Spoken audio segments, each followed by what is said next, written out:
Good morning and welcome to Live in a Greenhouse on YouTube.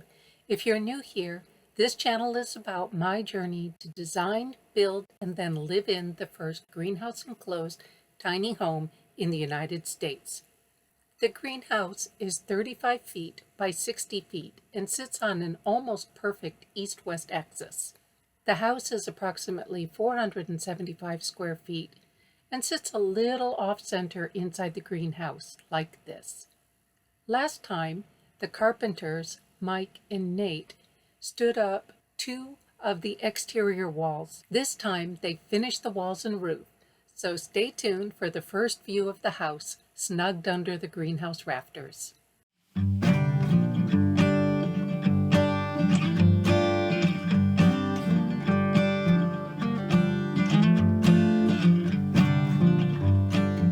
By the time I was able to get out from work to shoot more video, the bedroom's west wall was already standing, and the guys had moved on to the kitchen's east wall. Although the bedroom wall was not as tall, long, or heavy as the living room wall, it too had to be lifted up over tie-down bolts.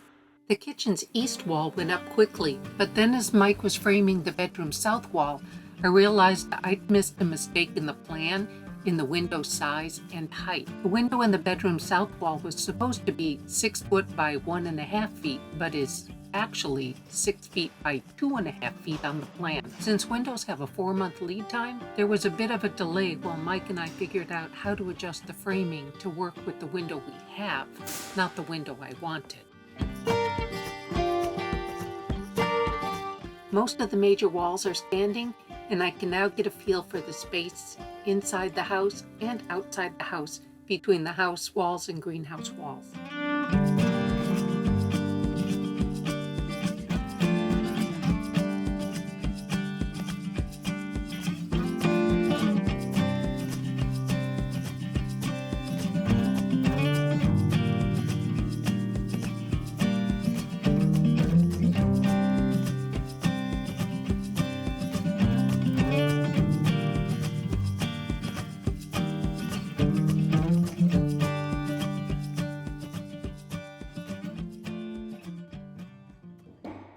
Not many interior walls, so they went up quickly.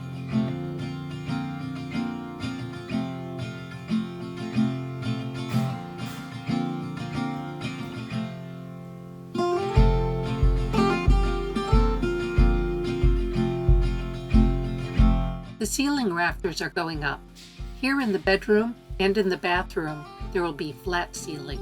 The living room and kitchen will have vaulted ceiling matching the roof angle. Progress slowed a little here, where the flat ceiling meets the angled ceiling.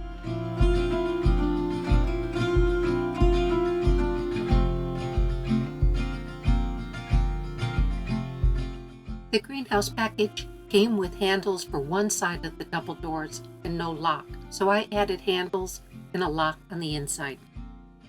I'd moved these bulbs from where they were planted by the previous owners in what is now the area for the wheelchair ramp. Let's do an end-of-day walk around.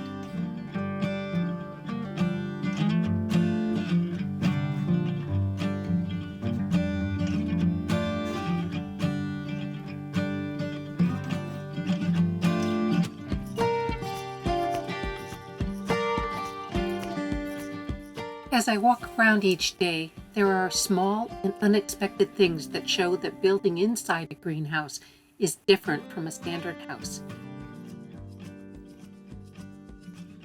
Did you see it? This is something you'll never see at a standard house construction site. A carpenter's belt hanging overnight on the outside of a house, especially in the rainy season.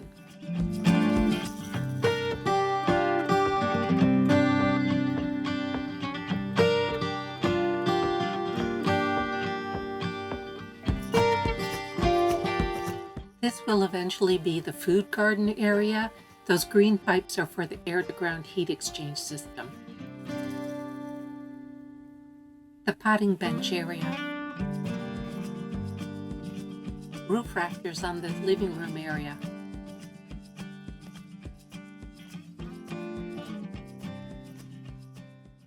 From this angle, it's hard to tell if the roof is going to fit. I was super excited for the window delivery because the lead time on window orders is about 4 months. So we'd ordered these last December, hoping they'd arrive in time to not delay the build schedule. Here they are, just in time.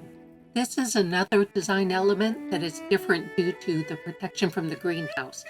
When the temperature is warm enough, I'll want to have the house as open to the greenhouse as possible.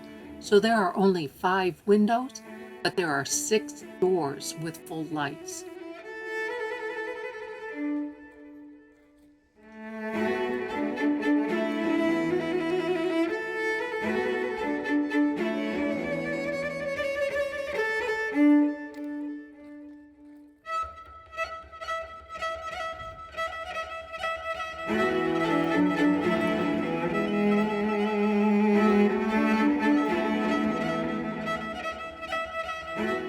This one is for over the kitchen sink with a view out to the pond on the east side.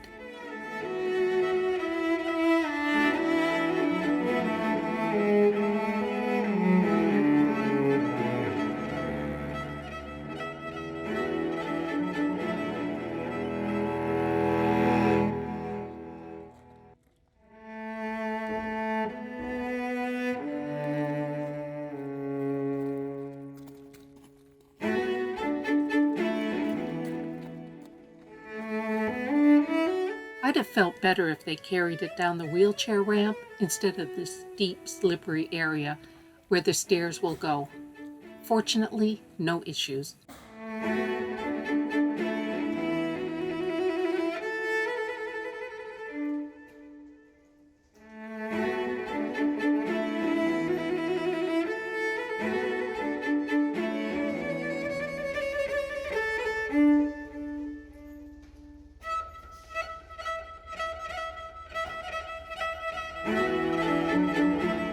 Once the house's north wall was up, the pool area became protected storage.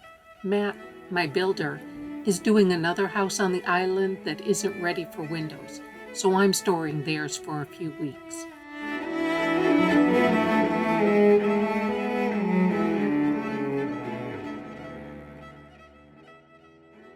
A lot of hurricane straps means a lot of nailing. I'll spare you from the sound. Back to the rafters, and found another change that didn't get into the plans. The bathroom doesn't have a window, so a skylight was added for natural daylight.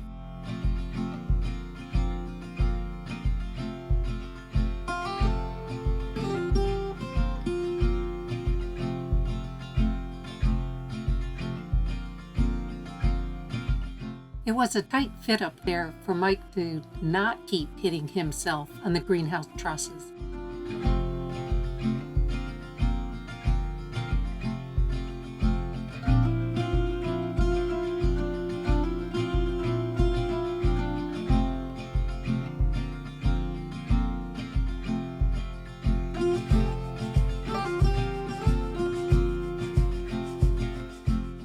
The fascia boards have been stored inside the greenhouse for a couple weeks to acclimate. Now they're going onto the house.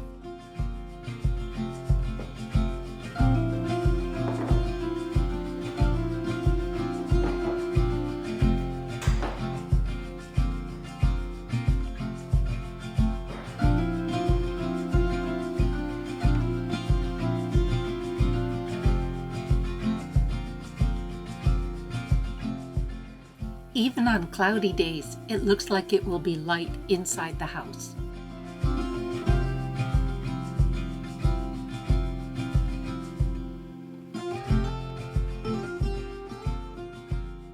Temperature is in the mid-60s outside and 80 inside.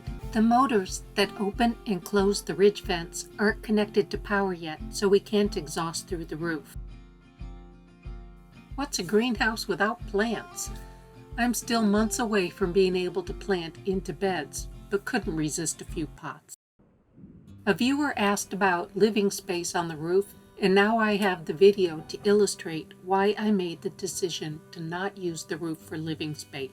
Tiny home owners are always looking for more usable space, so you'll often see attached porches, patios, or even seating on the roof, and the roof would seem the natural choice for a house in a greenhouse.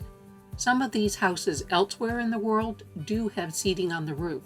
The critical difference between those projects and mine is those are bespoke greenhouses with a price to match, versus mine is a standard commercial agricultural greenhouse that was significantly less expensive. When deciding whether to use the roof for living space, there were several considerations. First, the roof is sloped. I'd rather have the vaulted ceiling in the kitchen and living room than flatten the roof. Next, how to access it. There's no room for stairs inside or outside the house without giving up ground space I'd rather use for other things. Next, it's a tight squeeze to even get up a ladder. I'll admit it's pretty cool space up there, but too many tripping hazards. My greenhouse has a framing member at the 12-foot gutter height, which set the limit for the house roof height.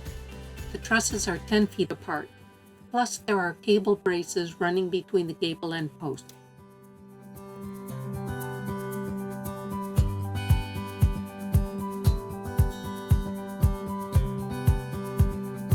And there isn't enough headroom to be safe from the ridge vent racks.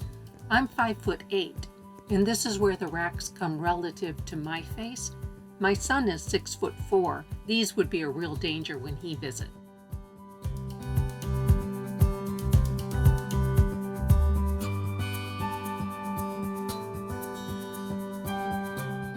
And I'd rather not have people looking into the bathroom. And you wouldn't be able to view either the gardens or the ponds except from the very edge of the roof.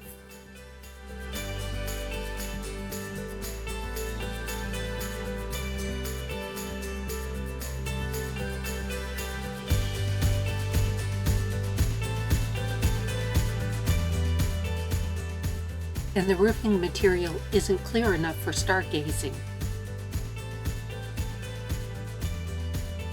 Finally, this entire project is planned to be wheelchair accessible. The rooftop seating would not be accessible.